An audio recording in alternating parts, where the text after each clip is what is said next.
Oke, Assalamualaikum warahmatullahi wabarakatuh. Selamat sore anak-anakku sekalian. Hari ini kita akan masuk pada materi selanjutnya ya, yaitu tentang sumber daya alam. Oke, sebelum kita lanjut ke materi, terlebih dahulu kita akan berdoa sesuai agama dan kepercayaan kita masing-masing, yang akan dipimpin oleh satuan siswa, yaitu yang paling belakang. Ya, Idul, silakan. Oke. Ya, doa selesai ya. Hari ini siapa yang tidak hadir? Oh ya, hadir semua ya. Oke, bagus.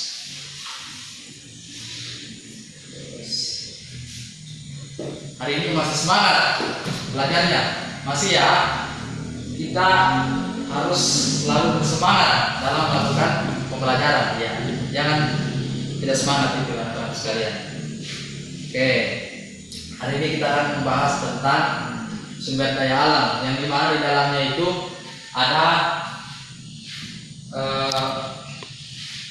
sumber daya alam berdasarkan sumbernya dan sumber daya alam berdasarkan sifatnya. Ya. Oke.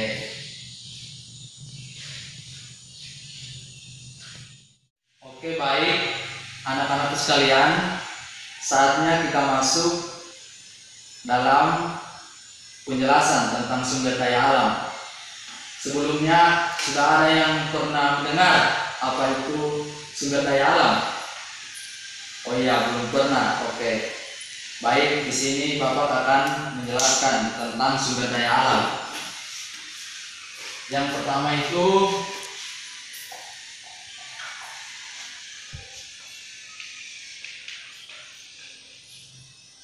ada pengertian sumber daya alam. Pengertian sumber daya alam itu adalah, simak baik-baik ya, segala sesuatu yang dimanfaatkan manusia untuk memenuhi kebutuhan hidupnya, sehingga dengan itu dia dapat mencapai suatu kesejahteraan hidup. Iya. Kemudian sumber daya alam dapat dibagi berdasarkan sumbernya.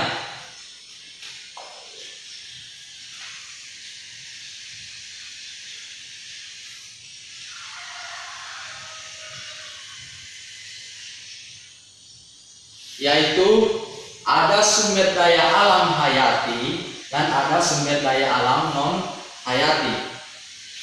Sumber daya alam hayati itu adalah sumber daya alam yang berasal dari makhluk hidup. Seperti sebelumnya sudah ada yang tahu apa yang dimaksud dengan sumber daya alam dari makhluk hidup itu? Oh iya, benar sekali ya Leo. Iya, cocok. Seperti tumbuhan dan hewan. Terus ada juga sumber daya alam non hayati, yaitu sumber daya alam yang berasal dari benda mati seperti batu bara, bahan tambang dan jenis logam lainnya. Oke, mohon diperhatikan ya. Kemudian kita lanjut ke berdasarkan sifatnya.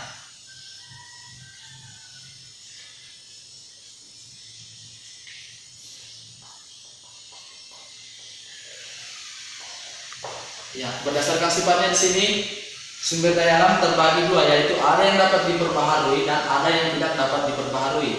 Sumber daya alam yang dapat diperbaharui adalah sumber daya alam yang digunakan secara terus-menerus tanpa takut akan kehabisan.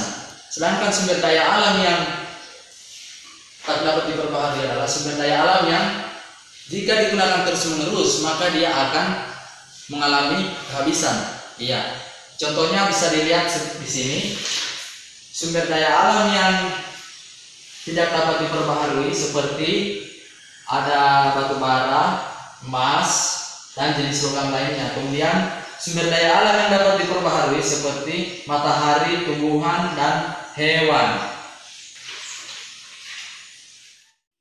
Oke, baik. Tadi Bapak sudah jelaskan apa itu sumber daya alam. Mungkin ada yang kurang dimengerti, silakan dipertanyakan ya. Oh iya, tidak ada. Oke, sudah mengerti ya.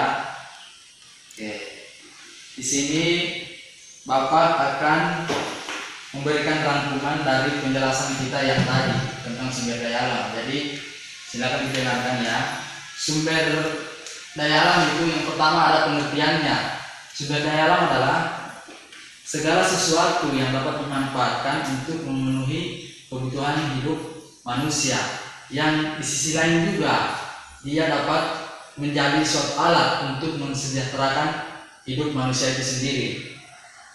Kemudian berdasarkan sumbernya, yaitu ada sumber daya alam hayati dan ada sumber daya alam non hayati. Kemudian berdasarkan sifatnya, ada sumber daya alam yang dapat diperbaharui dan ada yang tidak dapat diperbaharui. Oke. Baiklah, pertemuan selanjutnya kita akan membahas tentang persebaran sumber daya alam itu sendiri. Mohon untuk dipelajari itu ya anak-anak sekalian.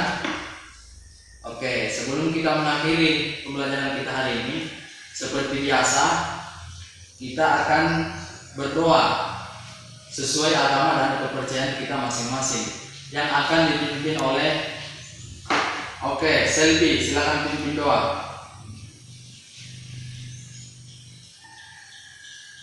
Amin. Doa selesai. Sebelum kita mengakhiri, mohon dimaafkan jika ada kata-kata Bapak yang kurang berkenan ya. Akhir kata, wabillahi taufiq wal hidayah. Wassalamualaikum warahmatullahi wabarakatuh.